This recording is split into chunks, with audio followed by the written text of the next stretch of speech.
Well, reading a book is an activity many of us take for granted. But in Papua New Guinea, many people are illiterate and books are expensive. One Australian woman is trying to instil a love of reading by setting up libraries for some of the country's most disadvantaged children. PNG correspondent Liam Fox reports.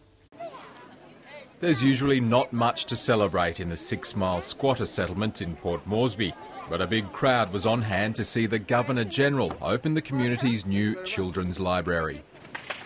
It's now open! It's the brainchild of Anne-Sophie Herman, the wife of Australia's High Commissioner to PNG. She was shocked to find there were no libraries she could borrow books from to read to her 18-month-old daughter. I just thought that cannot be right. What about all the children here? I can go on Amazon and get my books, but what about the kids in Papua New Guinea? So I just thought we've got to do something about this. And do something she did. She formed Buk bilong Pikinini, or children's books in Pidgin. With the help of the local business community and a dedicated group of volunteers, she's established 4 children's libraries in Port Moresby. It is a great illustration of the power of one, as I said at Laws Road, backed by collective action. Each library is made out of 2 shipping containers stuck together and stocked with donated books from Australia.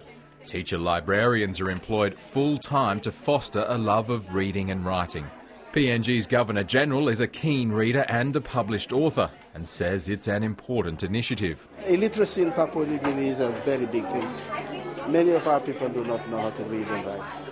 And if we can do something like this, to start off with young people, these people will bloom as they go up.